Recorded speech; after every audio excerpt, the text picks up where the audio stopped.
Welcome back to my YouTube channel. ಇವತ್ತಿನ video ಏನಂತಂದರೆ prawns tawa roast.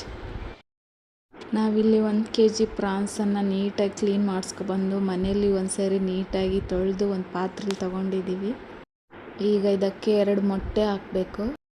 ಮೊಟ್ಟೆ ಹಾಕೋದ್ರಿಂದ ನಾವು ಮಸಾಲೆ ಎಲ್ಲ ಕಲಸಿಟ್ಟು ರೋಸ್ಟ್ ಮಾಡುವಾಗ ಎಣ್ಣೆಲಿ ಮಸಾಲೆ ಎಲ್ಲ ಬಿಟ್ಕೊಳ್ಳೋದಿಲ್ಲ, ಚೆನ್ನಾಗಿ ರೋಸ್ಟ್ ಆಗ್ತದೆ. ನಾವಿಲ್ಲಿ ರೆಡಿಮೇಡ್ ಮಸಾಲ ಯೂಸ್ ಮಾಡ್ತಿದ್ದೀವಿ. ರೆಡಿಮೇಡ್ ಅಂದರೆ ಅಂಗಡಿಲಿ ತಂದದ್ದಲ್ಲ, ಇಲ್ಲಿ ಲೋಕಲ್ ಹೋಟೆಲಲ್ಲಿ ಅವರೇ ಹೋಟೆಲಲ್ಲಿ ರೆಡಿ ಮಾಡಿ ಮಾರ್ತಾರೆ, ಅದನ್ನು ತಂದು ನಾವು ಕಲಸಿ ಮಾಡಿದ್ದು. ಬೇಕಿದ್ದರೆ ಮನೆಯಲ್ಲಿ ಸಹ ಮಸಾಲೆ ರೆಡಿ ಮಾಡಿ ಪೇಸ್ಟ್ ಟೈಪ್ ಮಾಡಿಕೊಂಡು ಅದನ್ನು ಸಹ ಮಾಡ್ಬೋದು, ಅದು ಸಹ ಚೆನ್ನಾಗಿ ಬರ್ತದೆ. ಪ್ರತಿ ಸರಿ ನಾವು ಸಹ ಮನೆಯಲ್ಲಿ ಮಸಾಲೆ ಎಲ್ಲ ರೆಡಿ ಮಾಡ್ಕೊಂಡು ಮಾಡ್ತಿದ್ದದ್ದು. ಈ ಸರಿ ಹೋಟೆಲಿಂದ ತಂದು ಹೇಗೆ ಬರ್ತದೆ ಮಸಾಲೆ ನೋಡುವ ಅಂತಂದು ಟ್ರೈ ಮಾಡಿದ್ದು. ಅದು ಚೆನ್ನಾಗಿತ್ತು ಟೇಸ್ಟ್ ಎಲ್ಲ. ಉಪ್ಪು ಖಾರ ಎಲ್ಲ ಅವರೇ ಹಾಕಿರ್ತಾರೆ, ನಾವು ಜಸ್ಟ್ ತಂದು ಮಸಾಲೆನ ಕಲಸಿ ಒಂದು ಅರ್ಧ ಗಂಟೆ ಮ್ಯಾರಿನೇಟ್ ಮಾಡಿ ಫ್ರೈ ಮಾಡೋದಷ್ಟೇ ಕೆಲಸ. ಇಲ್ಲಿ ಮಸಾಲೆ ನಮ್ಮ ಮನೆಯವರು ಕಲಿಸ್ತಾ ಇದ್ದಾರೆ. ಅದು ಫುಲ್ ಖಾರ ಇರ್ತದಲ್ಲ, ಅದಕ್ಕೆ ನಾನು ಕಲಿಸ್ಲಿಕ್ಕೆ ಹೋಗಲಿಲ್ಲ. ಅದನ್ನು ಚೆನ್ನಾಗಿ ನೀಟಾಗಿ ಪೇಸ್ಟ್ ಟೈಪ್ ಮಾಡಿಕೊಂಡು ಎಲ್ಲ ಕಲಸಿ ಒಂದು ಅರ್ಧ ಗಂಟೆ ಮ್ಯಾರಿನೇಟ್ ಮಾಡಿ, ಇಲ್ಲ ಫ್ರಿಜ್ಜಲ್ಲಾದರೂ ಇಡ್ಬೋದು. ಸ್ಟವ್ ಆನ್ ಮಾಡಿ ಅದಕ್ಕೆ ಪ್ಯಾನ್ ಇಟ್ಟು, ಪ್ಯಾನ್ ಸ್ವಲ್ಪ ಬಿಸಿ ಆಗ್ಲಿಕ್ಕೆ ಬಿಡಬೇಕು. ಬಿಸಿ ಆದಮೇಲೆ ಅದಕ್ಕೆ ಎಣ್ಣೆ ಹಾಕಬೇಕು. ಎಣ್ಣೆ ಸ್ವಲ್ಪ ಅಂದರೆ ಸ್ವಲ್ಪ ಜಾಸ್ತಿನೇ ಹಾಕ್ಬೋದು.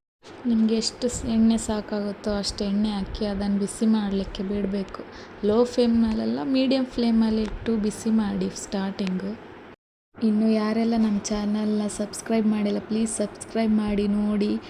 ನಮ್ಮ ಈ ಹೊಸ ಪ್ರಯತ್ನಕ್ಕೆ ನಿಮ್ಮ ಸಪೋರ್ಟ್ ಬೇಕು ನಮಗೆ. ಈಗ ನಾವಿಲ್ಲಿ ಮ್ಯಾರಿನೇಟ್ ಮಾಡಿ ಒಂದು ಅರ್ಧ ಗಂಟೆ ಇಟ್ಟಿದ್ವಿ. ಅದನ್ನು ಈಗ ನೀಟಾಗಿ ಮತ್ತೊಮ್ಮೆ ನೀಟಾಗಿ ಎಲ್ಲ ಕಲಿಸ್ಕೊಂಡು ಮ್ಯಾರಿನೇಟ್ ಮಾಡಿ ಬಿಡೋದ್ರಿಂದ ನಾವು ಕಲಸಿಟ್ಟ ಮಸಾಲೆ ಎಲ್ಲ ಪ್ರಾನ್ಸಿಗಾಗಲಿ ಮತ್ತೊಂದಕ್ಕಾಗಲಿ ನೀಟಾಗಿ ಮಸಾಲೆ ಎಲ್ಲ ಹೀರ್ಕೊಂಡು ಟೇಸ್ಟ್ ಚೆನ್ನಾಗಿ ಬರ್ತದೆ. ಎಣ್ಣೆ ಬಿಸಿಯಾಗಿದೆಯಾ ನೋಡಿಕೊಂಡು ಒಂದೊಂದೇ ಪ್ರಾನ್ಸನ್ನು ತವಾ ಫುಲ್ ಬಿಡಿ. ಅದು ಈಗ ಸ್ಟವನ್ನು ಲೋ ಫ್ಲೇಮಲ್ಲಿ ಇಟ್ಕೊಳ್ಳಿ. ನಾವು ಪ್ರಾನ್ಸನ್ನು ಹಾಕುವಾಗ ಎಣ್ಣೆಯಲ್ಲಿ ಅದು ಎಣ್ಣೆ ಸಿಡಿತದೆ ನಮಗೆ, ಅದಕ್ಕೆ ಲೋ ಫ್ಲೇಮಲ್ಲಿ ಇಟ್ಕೊಂಡು ಪ್ರಾನ್ಸನ್ನು ಹಾಕಿ ನೀಟಾಗಿ ಒಂದೊಂದೇ ಅಂಟುವಾಗೆ ಹಾಕಬೇಡಿ. ಪೂರ ಒಂದಕ್ಕೊಂದು ಅಂಟ್ಕೊಳ್ಳೋಗೆ ಹಾಕಬೇಡಿ. ಫುಲ್ಲು ಫ್ರೀಯಾಗಿ ಬಿಡಿ ಬಿಡಿಯಾಗಿ ಹಾಕಿ, ಆಗ ಇನ್ನೊಂದು ಸೈಡ್ ರೋಸ್ಟ್ ಮಾಡುವಾಗ ನೀಟಾಗಿ ತಿರುಗಿಸ್ಲಿಕ್ಕೆ ಬರ್ತದೆ. ನಾನಿಲ್ಲಿ ಜಾಸ್ತಿ ಹಾಕ್ತಿದ್ದೆ, ನಮ್ಮದು ಸಣ್ಣದು ಇರೋದ್ರಿಂದ ತವಾ ಬೇಗ ಆಗೋದಿಲ್ಲ. ಅದಕ್ಕೆ ಎಲ್ಲ ಹಾಕಿ ಆದಮೇಲೆ ಒಂದು 5 ನಿಮಿಷ ಮೀಡಿಯಮ್ ಫ್ಲೇಮಲ್ಲಿಟ್ಟು ಲಿಡ್ ಕ್ಲೋಸ್ ಮಾಡಿ ಬಿಟ್ಬಿಡ್ಬೇಕು. ಒಂದು 5 ನಿಮಿಷ ಆದಮೇಲೆ ಲಿಡ್ ಓಪನ್ ಮಾಡಿ ಚೆನ್ನಾಗಿ ರೋಸ್ಟ್ ಆಗಿದೆಯಾ ಇಲ್ಲ ಅಂತ ನೋಡಿ ಇನ್ನೊಂದು ಸೈಡಿಗೆ ರೋಸ್ಟ್ ಮಾಡಬೇಕು. ಅದು ಚೆನ್ನಾಗಿ ರೋಸ್ಟ್ ಎಲ್ಲ ಆದರೆ ಆಗಲೇ ಕಲರು ಅದ್ರದ್ದು ಶೇಪ್ ಎಲ್ಲ ಚೇಂಜ್ ಆಗ್ತದೆ, ಎಣ್ಣೆ ಎಲ್ಲ ಹೀರ್ಕೊಂಡಿರ್ತದೆ.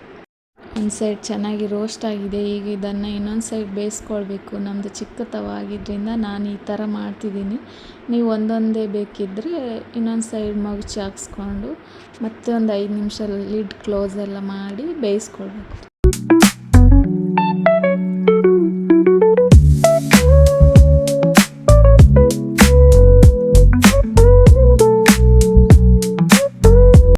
ಈಗ 2ನೇ ಸರಿ ಹಾಕ್ತಾ ಇದ್ದೇನೆ ತವಾಗೆ.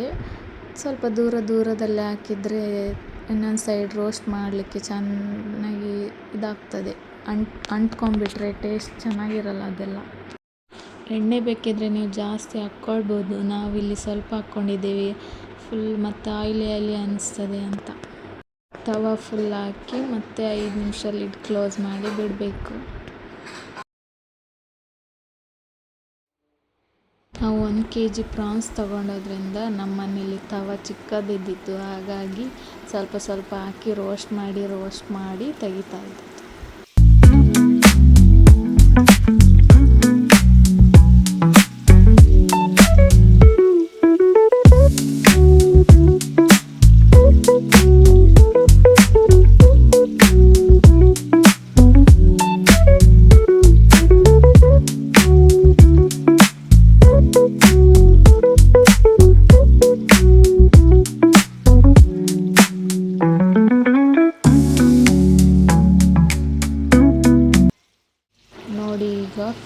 ರೋಸ್ಟ್ ಆದಮೇಲೆ ಈ ಥರ ಕಾಣ್ತದೆ. ಈಗ ಇದನ್ನು ಇನ್ನೊಂದು ಸೈಡಲ್ಲಿ ನೀಟಾಗಿ ಬೇಯಿಸ್ಕೊಳ್ಬೇಕು.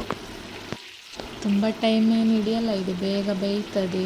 ಅರ್ಜೆಂಟಿಗೆ ಗೆಸ್ಟ್ ಎಲ್ಲ ಬಂದಾಗ ಸೈಡ್ ಡಿಶ್ ಆಗಿ ಮಾಡ್ಬೋದು. ಕ್ಲೀನ್ ಮಾಡೋದು ಅದೆಲ್ಲ ಸ್ವಲ್ಪ ಲೇಟ್ ಆಗ್ತದೆ. ನಾವು ಕ್ಲೀನ್ ಮಾಡುವ ವಿಡಿಯೋ ಮಾಡಲಿಲ್ಲ, ಮರ್ತೋಯ್ತು ನಮಗೆ. ನೋಡಿ ಎಷ್ಟು ಚೆನ್ನಾಗಿ ಬೆಂದಿದೆ. ಈಗ ಇದು ಒಂದೊಂದನ್ನೇ ಇನ್ನೊಂದು ಸೈಡು ನೀಟಾಗಿ ಬೇಯಿಸ್ಕೊಳ್ಬೇಕು. ಅವಸರ ಮಾಡಬೇಡಿ, ಅಂಟ್ಕೊಳ್ತದೆ ಇಲ್ಲಾಂದರೆ. ಯಾರಿಗೆಲ್ಲ ಪ್ರಾನ್ಸ್ ಇಷ್ಟ ಆಗ್ತದೆ ಕಮೆಂಟ್ ಮಾಡಿ ಪ್ಲೀಸ್. ನಾವಿಲ್ಲಿ ಪ್ರಾನ್ಸ್ ತವಾ ರೋಸ್ಟ್ ಮಾಡಿದ್ದೇವೆ. ಬೇಕಿದ್ರೆ ಪ್ರಾನ್ಸ್ ಇದು ಗೀ ರೋಸ್ಟ್ ಬರ್ತದೆ, ಪ್ರಾನ್ಸ್ ಬಿರಿಯಾನಿ ಬರ್ತದೆ, ಅದನ್ನೆಲ್ಲ ಮಾಡ್ಬೋದು. ಅದು ಸಹ ಚೆನ್ನಾಗಿರ್ತದೆ ಟೇಸ್ಟ್ ಎಲ್ಲ.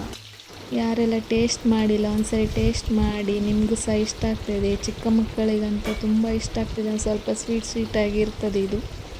ನೀಟಾಗಿ ಎಣ್ಣೆಯಿಂದ ತೆಗೆದ್ಮೇಲೆ ಟಿಶ್ಯೂ ಪೇಪರ್ ಮೇಲೆ ಹಾಕಿ ಎಣ್ಣೆ ಎಲ್ಲ ಹೀರ್ಕೊಳ್ತದೆ. ಪ್ರಾನ್ಸಿಗೆ ಒಳ್ಳೆ ಕಾಂಬಿನೇಷನ್ ಅಂದರೆ ಪಲಾವ್.